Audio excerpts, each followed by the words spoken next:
And I could not find any for 2-3 years. No. Finally, in the city of Pune, 160 kilometers from Bombay where I live, heard of a girl, and we went and we met. And alhamdulillah, first girl I saw, and alhamdulillah, she was virtuous and he married. I'm telling you the story because during the interview, I asked one question. I asked many questions.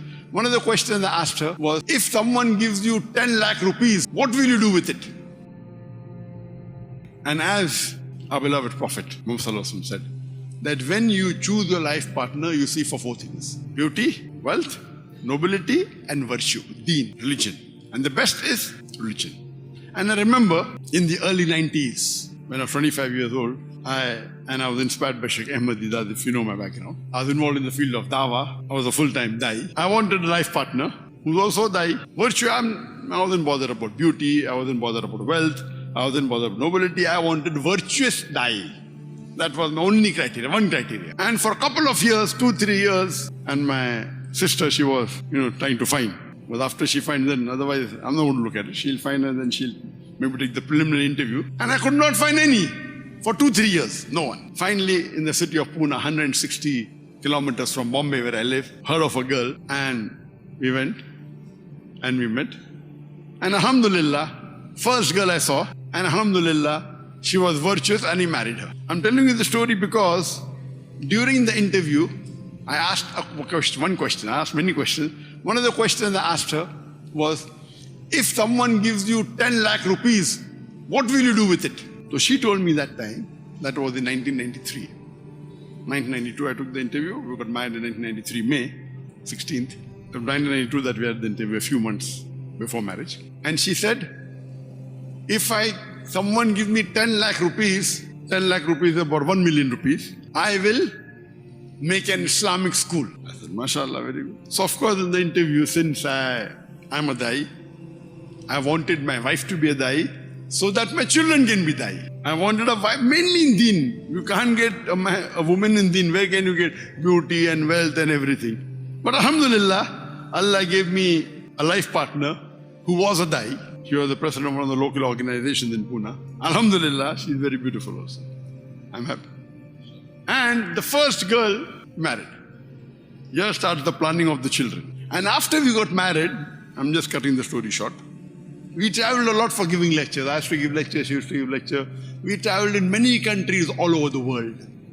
After we got married, for the next 6-7 years, we traveled a lot to America, to South Africa, then to Australia, to Gulf countries, many countries. And while we were traveling for dawah, we did a little bit of tourism also. We saw to it that we visited the Islamic schools available at that time. I'm talking about the mid-90s and the late 90s. That is about 35 to 40 years before.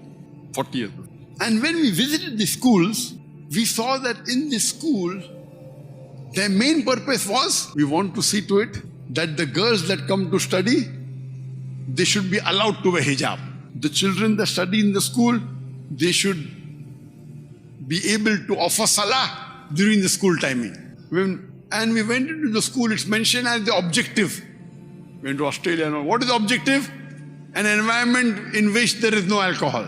An environment which is drug-free. And I traveled across to various schools. And I thought, if this is the main purpose, what they're calling Islamic school, that can wear hijab, they can pray, no alcohol, no drug. In India, where I come from, this is common. Every Muslim man in school, a Muslim is allowed to pray. The girl is allowed to wear hijab. Of course, there is no alcohol. Of course, there is no drug. So I call these schools as Muslim managed school. Alhamdulillah, living in Australia and America, having such an environment is good. So I'm not criticizing them that way. But this is not what I wanted in Islamic school. Good what they're having. Alhamdulillah, may Allah reward them. At least they're giving this sort of atmosphere in a non-Muslim environment. Good. But in India, it's common. India, because there's a Muslim personal law, though it's a non-Muslim country, at the time Muslims ruled India. India is one of the few non-Muslim countries where a person can practice this full Sharia, mashallah. So, it was nothing unique for me. Most of the Muslim managed schools in India were like that. So what is unique? For them, okay, it may be unique. So when I say an Islamic school, I mean education for both the worlds. And some of the schools we went to, the best of schools in South Africa. I'm talking all this in the late 90s. Huh? Now the whole scenario has changed. Now in the last 25 years or 30 years, the things have changed. At that time, I went to the best school in South Africa. I won't take the name. And I spoke to the principal. He said, you know, what the other private schools charge? We charge half. I said, why? Otherwise, Muslims don't come to our school.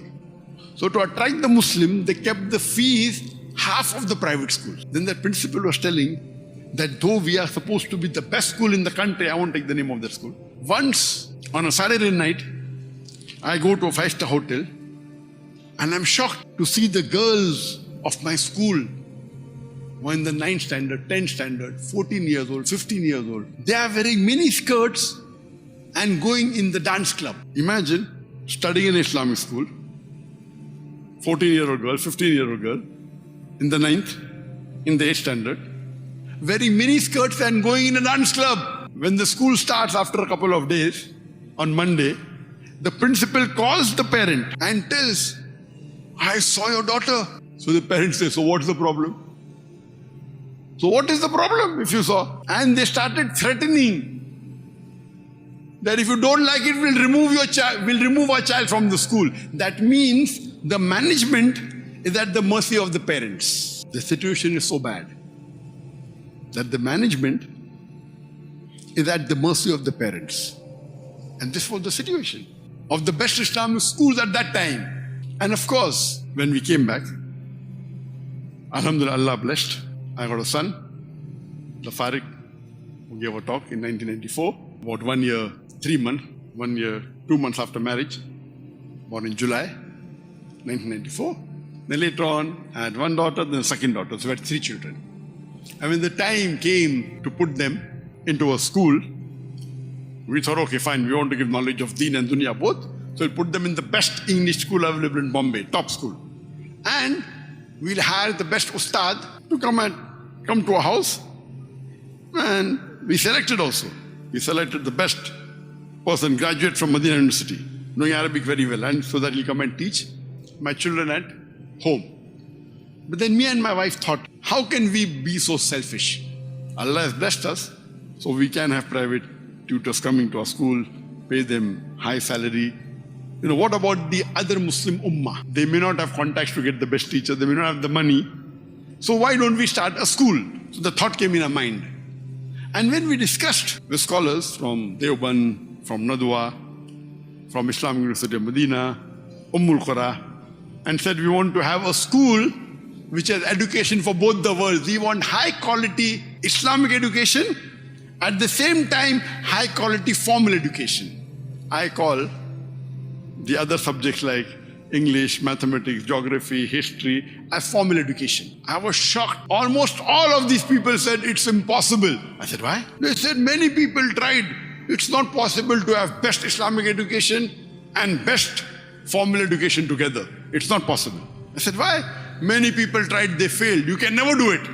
I was quite disappointed. I met with the top people of Deoband, of Nadwa, all these, Islamic seminaries, of Islamic University Medina, and of Qura. I'm talking about 90s, not now, 90s. In the late 90s. Except one person I met, that Dr. Fa Abdurrahim. He was one of my first teachers, who was head of the Lugha department in the Islamic University of Medina. Originally an Indian, but he was expert in Arabic. He knew 20 languages, mashallah. He was head of the Arabic department of Islamic University of Medina. He said, Dr. Zakir, it's not impossible, but it's extremely difficult. Possible, but extreme. Only person who gave me little hope, some hope. All the others said impossible. What you're talking is nonsense. How can you have doctor, engineer together? Can you have that? No. How can you think of this concept?